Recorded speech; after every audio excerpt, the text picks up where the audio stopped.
Hello students. In the previous video, we had discussed Newton's first law of motion, in which it was said that a body at rest will remain at rest until and unless an external force is applied to it. That was first part of Newton's first law of motion. Today we will discuss second part of Newton's first law of motion. What it says that a body in uniform motion will continue to move unless a force compels it to change its state of motion in a straight line. What it means? It means that a body in motion can also be stopped by applying some external force only. एक body का Newton's first law का first part था कि एक body तब तक rest पर रहती है जब तक कि उस पर फोर्स अप्लाई ना की जाए, और एक बॉडी जो मूव कर रही है, चल रही है, वो तब तक चलती रहेगी जब तक उस पर कोई एक्सटर्नल फोर्स अप्लाई ना की जाए. इस चीज की एग्जांपल यहाँ पर ली है कि अगर एक बाइसाइकिल को हम लगातार पेडल करते जा रहे हैं, वो मूव कर रही है, वो तब तक नहीं रुकेगी जब तक कि उस पर due to air friction force लगे या फिर हम पेडलिंग करना बंद कर दें, तब वो बाइसाइकिल रुक जाएगी. अनटिल तब तक वो बाइसाइकिल नहीं रुक सकती.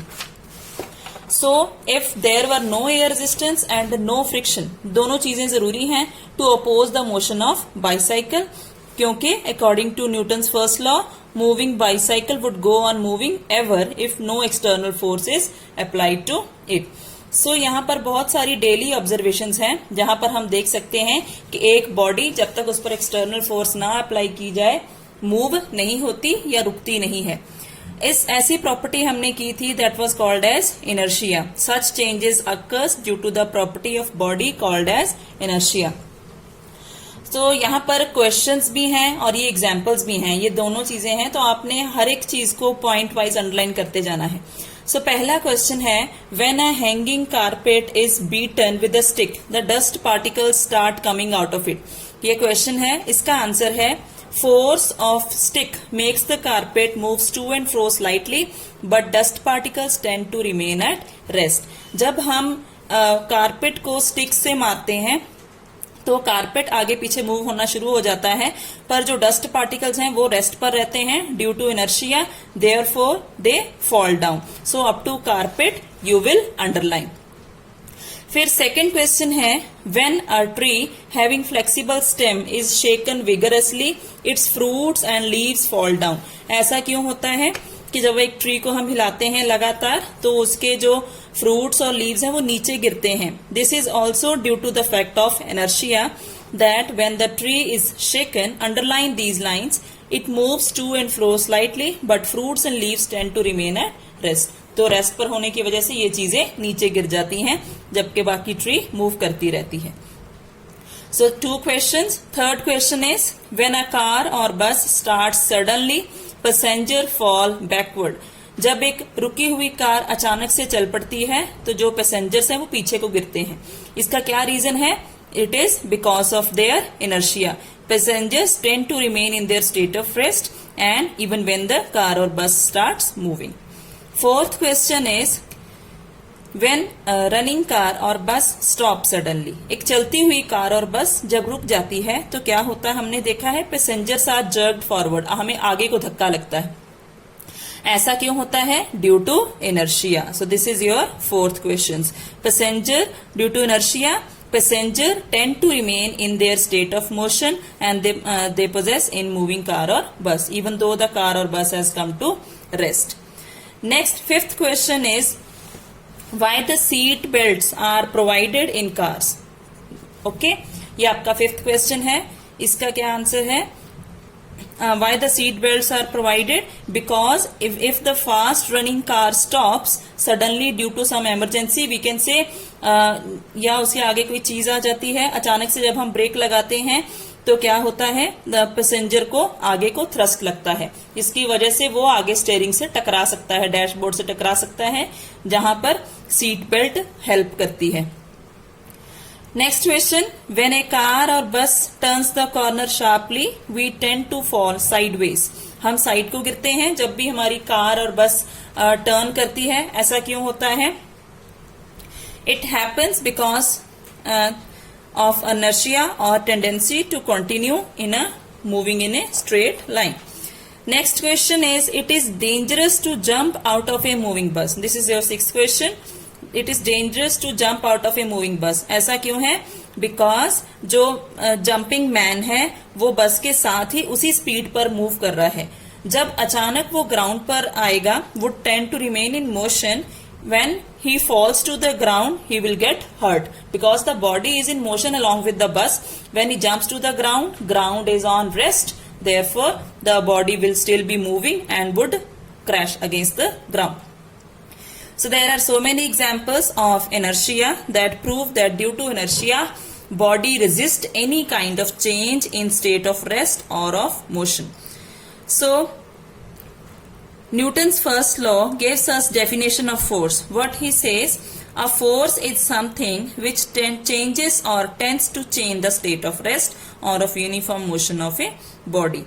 Hence, force is an influence. And we come to know force is a vector quantity which has magnitude as well as direction. Next we will do the term momentum. Momentum क्या है? Momentum को समझने से पहले हम एक example करते हैं. मान लीजिए हमारे पास क्रिकेट बॉल है which is heavier than the tennis ball. So we throw cricket ball and tennis ball both with the same speed और वेलोसिटी. हम दोनों बॉल्स को एक साथ फेंकते हैं. तो हमने क्या देखा है कि more force is required to stop the cricket ball and less force is required to stop the tennis ball. तो हमने क्या देखा कि force required to stop a moving body is directly proportional to mass. जितना ज्यादा जिस चीज का मास होगा उतनी ही ज्यादा फोर्स लगेगी उसे रोकने में. फिर हम क्या करते हैं, दो क्रिकेट बॉल्स लेते हैं, दोनों का सेम मास है पर हम उन्हें डिफरेंट स्पीड से फेंकते हैं. एक की स्पीड तेज होगी और दूसरी की स्लो होगी. तो हमने ये देखा जिसकी स्पीड हायर होगी उसे रोकने के लिए फोर्स ज्यादा लगती है और जिसकी स्पीड कम होगी उसे रोकने के लिए फोर्स कम लगती है. इससे हमें पता चलता है force required to stop a moving body is also directly proportional to its velocity.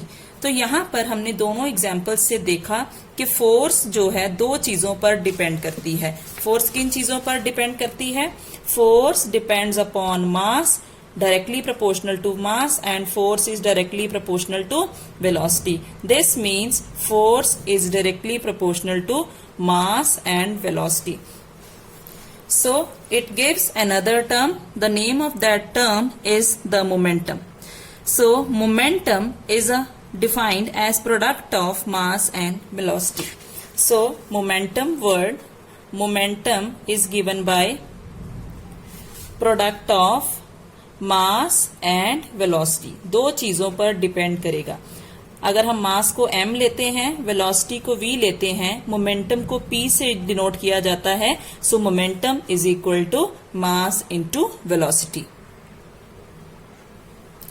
So a body at rest, if a body is at rest, its velocity is 0. अगर उसकी velocity 0 होगी, हमें पता है मोमेंटम मास इंटू वेलोसिटी का product है तो उस बॉडी का मोमेंटम भी 0 होगा. तो यहाँ पर एक एग्जाम्पल ली है गन और बुलेट की. जब तक हम फायरिंग नहीं करेंगे तब तक उनका मोमेंटम जो है वो 0 रहेगा. क्यों? क्योंकि उनकी वेलोसिटी 0 रहेगी. Hence momentum is a vector quantity. Momentum एक वेक्टर क्वांटिटी है. Hence momentum is a vector quantity. Clear? So here we come to know if a body is at rest its velocity is 0 and hence is momentum is also 0. Second thing, हमने ये example की है gun and bullet before firing has 0 momentum because their velocity is 0. Third thing is momentum is a vector quantity that takes place in the direction of velocity.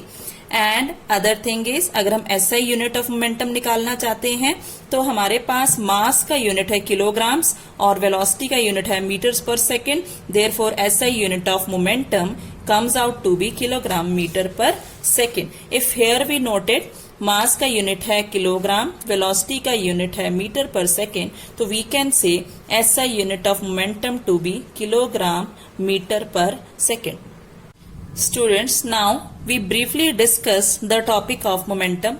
पहले हमने किया momentum is equal to mass into velocity, फिर इनके units, क्योंकि मास का unit kilogram होता है, velocity का यूनिट मीटर पर सेकंड होता है, देयरफॉर मोमेंटम के ऐसा यूनिट्स हैं किलोग्राम मीटर पर सेकंड। हर एक बॉडी मोमेंटम पोजेस करती है, हर एक बॉडी की मोमेंटम की अपनी वैल्यू होती है, और एक बॉडी का मोमेंटम लार्ज होने के लिए क्या क्या कंडीशंस होंगी? अगर उसका मास लार्ज हो तो भी मोमेंटम लार्ज होगा, अगर उसकी वेलोसिटी लार्ज हो तो भी मोमेंटम लार्ज होगा, और अगर मास एंड वेलोसिटी दोनों ही लार्ज होंगी तो भी बॉडी का मोमेंटम ज्यादा होगा। तो इससे हमारे पास एक क्वेश्चन आता है, karate player break a pile of tiles or a slab of ice with a single blow of his hand। एक कराटे प्लेयर जो है टाइल्स इकट्ठी रखी हों, यहां पर आपको पिक्चर भी दी गई है, तो एक ही सिंगल ब्लो से सारी टाइल्स को एक साथ तोड़ देता है। इसका क्या रीजन है? Here is the reason. In doing so, large momentum of the fast moving hand is reduced to zero in a very very short time. This exerts a very large force on the pile of tiles or the ice slab which is sufficient to break them। एक तो इसमें होना चाहिए मास ज्यादा और दूसरा velocity ज्यादा। अगर मास और वेलोसिटी दोनों कंबाइन हो जाती हैं तो उस बॉडी का मोमेंटम बहुत ज्यादा हो जाता है, और वो मोमेंटम अगर एक पॉइंट पे आगे एकदम से जीरो हो जाए, वो उस जगह पर मोमेंटम बहुत ज्यादा अप्लाई होने की वजह से यू कैन सी सारी की सारी टाइल्स जो है एक बार में ब्रेक हो जाती हैं। नेक्स्ट क्वेश्चन है, A cricket ball is not very heavy, but when it is thrown with high speed acquires very large momentum. Therefore, we see when a batsman or a bowler catches a cricket ball, then due to large momentum, he hurts himself. Second question, a car or bus may not be running at high speed, but because of its high mass, it has a very high momentum, which may hurt the person coming in its way. So many of the road accidents, when they occur due to the high speeds of the massive bodies. The momentum of vehicles running at high speeds is very high and causes damage to the vehicles and injuries to the passengers during the collision. Therefore, a body having high mass and high value of velocity possesses very large momentum and can cause many accidents. So next is, momentum is considered as measure of the quantity of motion of a moving body. We can feel what momentum is if we happen to collide with a person running at top speed, and due to the mass of the person, due to velocity of the person, we get hurt. There are so many examples of momentum that come as questions. So there is a numerical also to solve according to the formula of momentum. We have momentum formula, mass into velocity. What is given? What is the momentum of a man of mass 75 kilogram when he walks with a uniform velocity of 2 meter per second? अब यहाँ पर 75 kilogram mass दिया गया है और velocity दी गई है 2 metre per second. We have the formula, momentum is equal to mass into velocity, तो 75 into 2, 150 kilogram meter per second. This is the answer of momentum.